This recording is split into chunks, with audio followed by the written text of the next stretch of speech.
So welcome to the next episode of From the Abyss to Zoolander. Sally's here with me. Hi, Sally. Hello.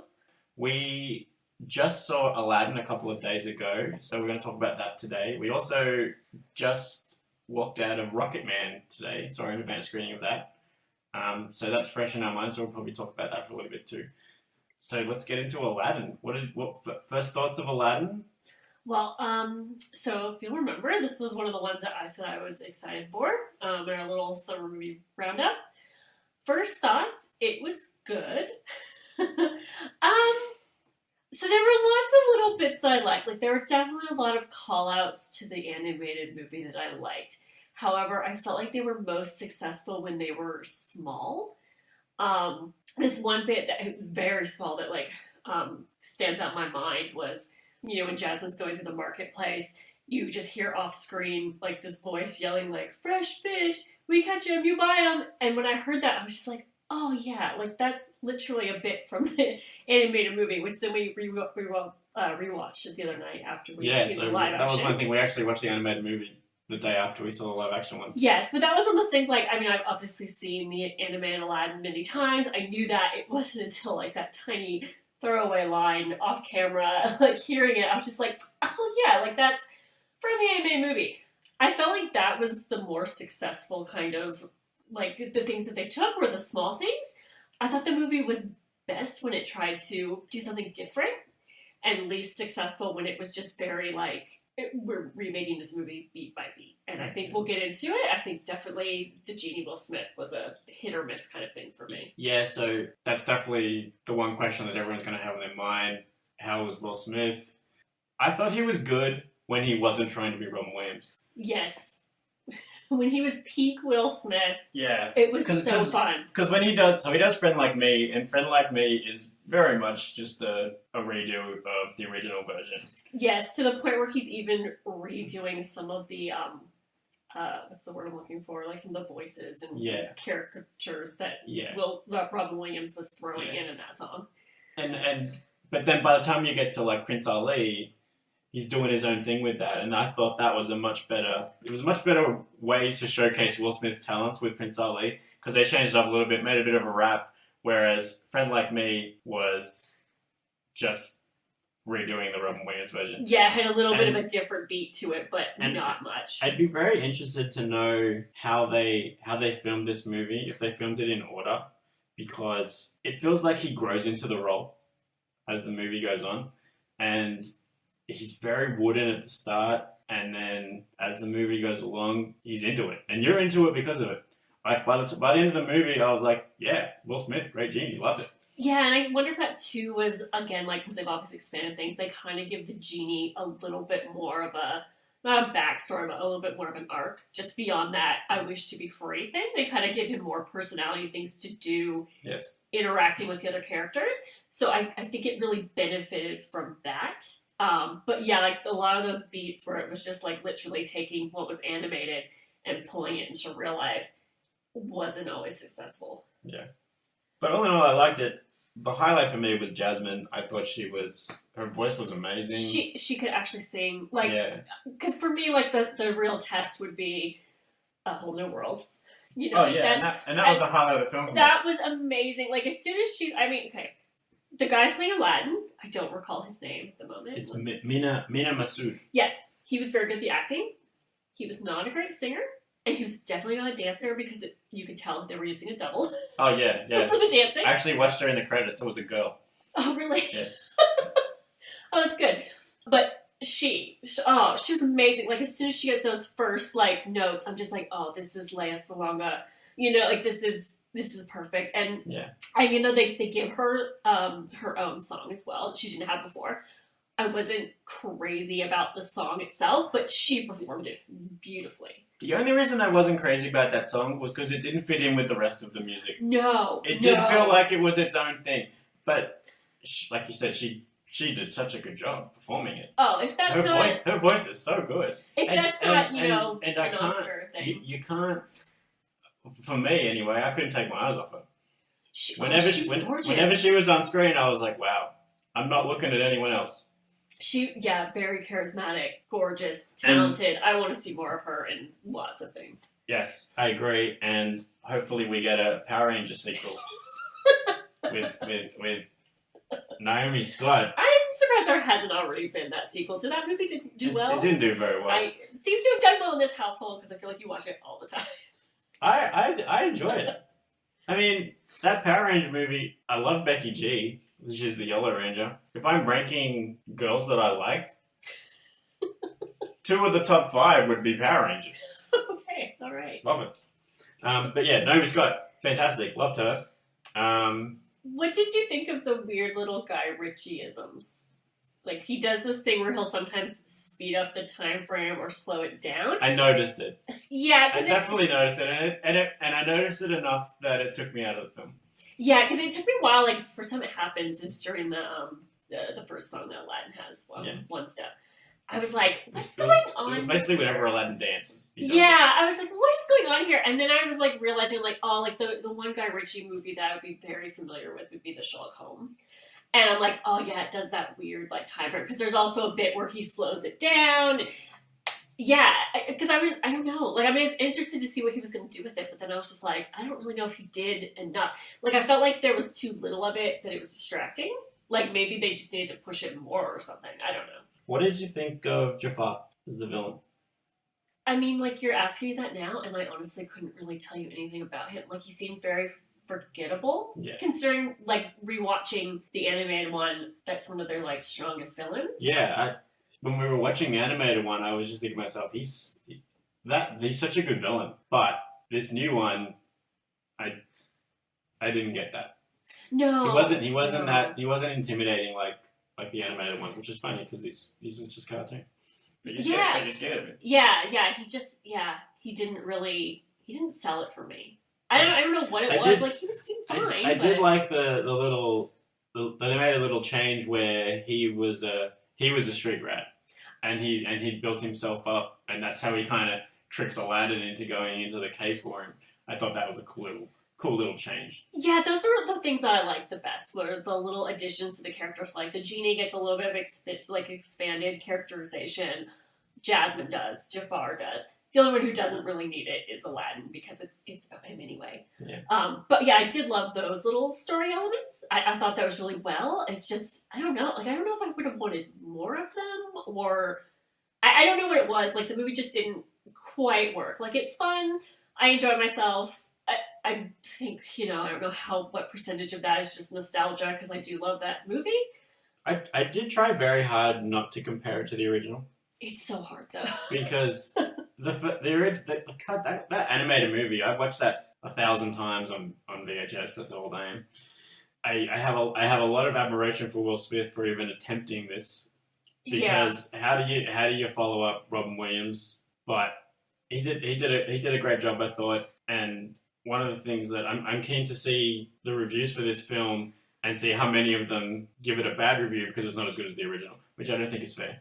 And I see it a lot with every time there's a remake or a sequel from a movie that's really old. The best example would be the Star Wars prequels. I feel like there was so much expectation on those films and so much pressure to be as good as the original. They were never going to live up to it.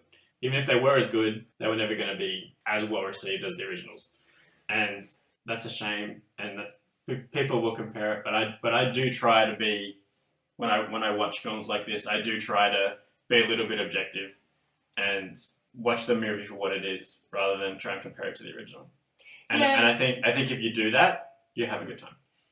I mean, I still had a good time. Obviously, I was still comparing it to the original. But yeah, I don't know if it's just, it's different. For me, it's, like with Beauty and the Beast. Like, that was like one of my favorites as a kid. I have seen that one probably as many times as you've seen Aladdin on VHS. I have seen Beauty and the Beast on VHS. Yeah. Well, the Lion King will be a big one, because I watched that even more. Oh yeah, see, I didn't watch that one as much. When that comes out, that'll be a big deal for me, because I watched that movie over and over and over again. Yeah, it's so weird, like, how hit and miss these have been. Because the Jungle Book, I mean, like, I know I've seen that one a lot. That was a big one that my sister and I loved. And I loved that live action one. Like, that was amazing. So I don't know. Like, I don't know what the, special ingredient is to recapturing that magic. But making it its own thing. Yeah. So I mean, Jungle Book is probably my favorite of all the Disney live action movies that they made. The other one I really liked was Cinderella. that one was really fun. I thought Kenneth Branagh did such a good job with that film. Maybe it's matching up those directors, like the right director with the right picture, because Kenneth Branagh does this kind of like classic Shakespearean, wholesome kind of thing. Like you see a lot of that in Thor, and like I saw a lot of that in Cinderella. Like to me, that was the perfect match. So maybe Guy Ritchie was not a perfect match for this. Taika Waititi. Oh my god, he can do anything. So let's pick which Disney movie should he do? Lilo and Stitch. That would actually be amazing. Although, would you then end up with a creepy Lilo that's like Sonic the Hedgehog? No, it'll be played by the kid from Hunt for Wilder People. I think you need to rewatch that movie again. You heard it here first, guys. Taika Waititi is going to direct Lilo and Stitch live action. Get on it, Disney. Before we move on to Rocketman, I have to mention Billy Magnussen, who played the prince that is trying to get Prince Jasmine's hand. Sven, was it? I don't know. I can't remember his name, but he vaguely. He was like this Swedish guy. Yes, vaguely Scandinavian-ish. And he was in Blockers last year. Game Night. That was my favorite part of the film when he was in it, and he was hilarious. It was such a he's only in it for a couple of minutes, but he was very memorable. Definitely a highlight of the film for me. Very good. Okay, so we will move on to Rocketman now. This was also one of Sally's movies that she was looking forward to this year. Yes. So what did you think of Rocketman? I don't know if it's the glow of just coming out of the theater seeing it. I really loved it. I really dug it. Again, this was a good one. Like, I'm sure we're gonna talk about Bohemian Rhapsody as well. But I think you said it best when we were coming out. I kind of asked you about it, and you're like, "This one felt more honest." It was. I have to applaud Elton John because he was obviously very involved in this movie. He produced it, and he does not shy away from how he acted. There's all this stuff about drug use, his gay relationships, his trying to be straight relationships, being a dick to his friends. Yeah, he does his parents like no favors. Like he is not trying to like put them in a better light. And I kudos to him for being that honest, and I think that's fantastic. Because I mean, in our summer movie preview, one of the things I said was, "Tell me something I don't know about," and that was my biggest complaint with Bohemian Rhapsody, that he didn't do that. But this movie does. Elton, and Taron Egerton, he's so talented. He was so good. I was a little like iffy on it.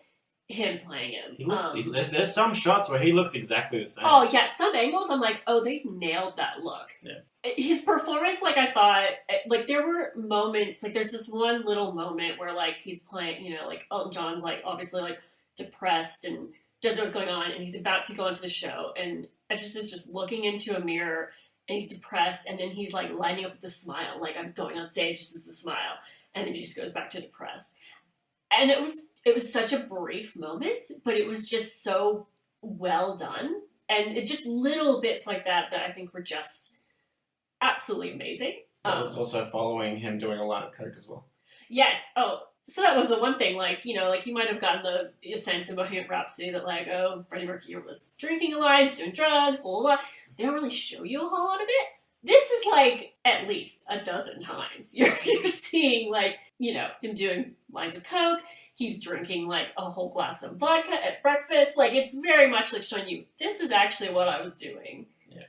And I mean I think that was really the smart thing is it's really a story about addiction. Like it kind of just covers up to when he went into rehab and finally got sober and doesn't go beyond that. But to be fair, like that would probably be the least exciting thing to show. Yeah, I feel like for Elton John, it might have almost been therapeutic to make this film. Yes, and almost be like a PSA for drug use and alcoholism, and that's certainly the impression that I get from the film. And then they go on. There's a blurb at the end where they go on to say, Elton's been sober for however many years, like 28 years. Yeah, and so it does definitely feel like he wanted to get that message out. That, And to be fair, there are some bits, like some lines and stuff where I'm like, oh, this is very heavy-handed. But I thought overall, like, I thought it was really great. Like, it was fun. Like, you get a lot of the performances. And one of the things I really liked was that when they're doing, there's a lot of dance routines that obviously wouldn't have happened in real life. Yeah, so it just to explain, like, how it's a bit of like a surreal musical. Yeah. So you'll just randomly break into these musical numbers and then go back to just, people talking and And I thought that was really cool. Particularly the way that, Elton John's career has kind of been where he is that flamboyant, costumes and over the top. Bigger. Bigger. I thought that really fit his character really well. Yeah, I thought it was a really interesting way to do it, and it kind of kept you engaged. Like, I think it would have been too heavy if it was just, like a straight storytelling experience. Yeah. It would have gotten very heavy with the drug stuff. And so at times I was like, oh, I feel like maybe this is undercutting what's happening. But then when it would play out, you'd be like, oh no, I get like what they're saying through dance or song or like when he has the drug overdose. Yeah, so that was and he's almost like a prop. And all the nurses that are trying to bring him back to life, they're like flying him, like throwing him around and flipping him, and he's singing in the background. I thought that was done really well. Yeah, that was one of the ones, like, when it started, I was just like, oh, I feel like this is undercutting this, like, scene where, like, they're trying to save him and stuff. But then it morphs into this, like, he's a prop, because then the next thing you see is that he's going on stage, like, a matter of days after being hospitalized. And I'm like, oh, like, that's actually a very interesting way to convey that, during that time, like, basically everyone around him was just trying to keep him, like, awake enough to perform. Because he was this cash cow for, few people in his life, and certainly for himself. I think that the performing kind of kept him alive in a lot of ways, but you get that, like, they're trying to keep him on board, but also you're just seeing, like, how much it's just bringing him down and breaking him down in a lot of ways. Yeah. And can I just say, I'm not as upset about the Red Wedding as I was after seeing this movie, because Rob Stark is a douchebag. He's a douchebag. There's also, like, a really great, like, sex scene between the two of them. Yes. Which I was not expecting. Like, I was expecting this movie, I'm like, oh yeah, they'll kiss, whatever. This is, like, the two of them making out and getting undressed. It's proper sex. It's good. Yeah, I was like, this is sexier than half the stuff that was in Game of Thrones. Like, so I was really impressed. And again, I don't need to see that gratuitous nudity. No. But that's what Bohemian Rhapsody didn't have. Yes. That's what it didn't give me. Yes, it's like it wasn't. They just clouded over that whole homosexual thing, whereas it felt like this movie kind of embraced it and just went with it, and I think that's great. Yeah. Yeah, like, do you even ever see Freddie Mercury kissing another guy? Not really. I don't think so. I don't Maybe think once you or do. twice. This, I mean, like, there's no nudity. Like, the way you were saying it, it sounded like they're nude. Yeah. But it pushes her up to that line where it's not gratuitous, but it's well done. But yeah, like, Bohemian Rhapsody is just so chaste. Like, I was just like, even if this was, like, two straight people, and, like, come on, I'd be like, show me a little bit of something else. Show me some passion. Make me believe that they're interested in each other. This was really well done. Like, overall, I think this was a great, great movie. And, yes. I mean, I don't know critically how it's going to do. I think it will be a hit. It is getting good reviews. Okay. I'll be interested to see if it's as big of a hit with audiences. Yeah, I don't know if it will be, only because I feel like Freddie Mercury was more popular than Elton John. Yeah. And still has much more appeal. But that doesn't mean it's not a good movie. No, and I think it's hard for me to judge that because, like, Elton John was one of those artists, like, my mom was super into Elton John. Like, I've known him, his music my entire life. Queen was something I came to a little bit on my own. Like, I think maybe my parents, like, introduced us to them. It was probably actually around the time Wayne's World came out. And Bohemian Rhapsody was a thing. But they were never as into Queen. So to me, I'm like, oh my god, Elton John's, like, way bigger, But yeah, maybe Queen actually is more popular in general. It's just within my family. Elton John was, like, one of the artists. One of the other things I will say is that kid that played young Elton John, if they are looking to remake The Omen, he is your kid, because that kid looks like he's going to grow up to be a serial killer. He was very creepy. So that's the younger one. There is another young Yeah, kid who I'm plays talking about it. the young. He's like 7-year-old. Yeah, so the one Elton who John. plays him like preteen, like 12, 13, he was really great. Yeah, 'Cause he sings I as thought well. I thought he was good, but that kid, he smiled. Whenever he smiled, you're like, he's gonna murder everyone. He was, yeah, the first time I saw him, I'm just like, oh, okay. He looks like Pennywise as a kid. That's harsh. No. Yeah. And how about the dad? Oh. His dad does not come off good in this film. Yeah, that was one of the things that I love. Like, you think there'd be this sort of, like, protectiveness. Like, it's obviously he gets across that he's forgiven his parents for a lot of the, like, emotional neglect and everything that he suffered as a child. But he doesn't, like, really ever truly redeem them. And I think that's fair. Like, it never happened. He probably never got to say some of that stuff to their face in real life. Yeah. But he's made peace with it because what else are you gonna do? You know. I thought that was such a sad scene when he goes to visit his dad, and he's already he kind of made it, and he goes to visit his dad, and his dad, all he wants is all he's been talking about the whole movie is he wants his dad to hug him, and even when he's this multi-millionaire doing really well for himself, his dad still won't hug him. His dad doesn't give a shit about his career really, other than my son's famous. Whatever. He's famous, but then as well, he's got these other two kids that he can't let go of. I don't know if you noticed, but he's hugging them. Yeah, he's always got his arm around them. And also, he said to the kid, go get that record, and the kid goes and gets the record and brings it back to him. And then when Elton John was younger, the dad made such a big deal about, you never touch the records. Oh, yeah, I didn't catch that. Never touch the records, they're mine. I only caught the touching. Only he was always just affectionate with them. I was watching that and I was thinking, that's harsh. Yeah. That would be really, really hard. And I don't know how accurate the movie is, but that was hard. That was hard to watch. I loved Bryce Dallas Howard as his mother. Yes. She was really great. Yeah, just playing this sort of emotionally distant, kind of bitchy mom. Because I've only ever seen her really play nice roles. I mean, I guess Jurassic World, she was a bit like that at the beginning of the movie, but yeah, this was good. She's another actress that I'm like, I want to see her in more things. I really love her. Yeah, she was very cold. That was a hard scene as well when he calls her up to tell her that he's gay. Again, she's just like, I always knew you were gay, and you're never going to be loved. Or whatever she says. Yeah, you're never gonna be properly loved. You shouldn't let anyone know about your lifestyle. I wish you hadn't told me. And I'm just like, wow. Yeah. I couldn't imagine ever saying anything like that to my kid. No. Oh. Yeah. But I mean, I think that's what makes it a really successful movie. That it's probably not 100% real, obviously, but it feels very genuine and very much like from the heart. Yeah. And like I said earlier, Elton John, kudos for being that honest, and it's definitely one of the best films I've seen this year, and I'm really keen to see if there's any award talk for Karen Richardson, because I thought he did a fantastic job. He did all the singing. Yeah, I was surprised too, because at the beginning I was like, is he actually singing? It's very clear early on that he is singing, and he's quite a good singer. Yeah, I really liked it. I mean, this is, for those that don't know, Taron Egerton is Eggsy in Kingsman, and this is a very, very different role, but he does an amazing job.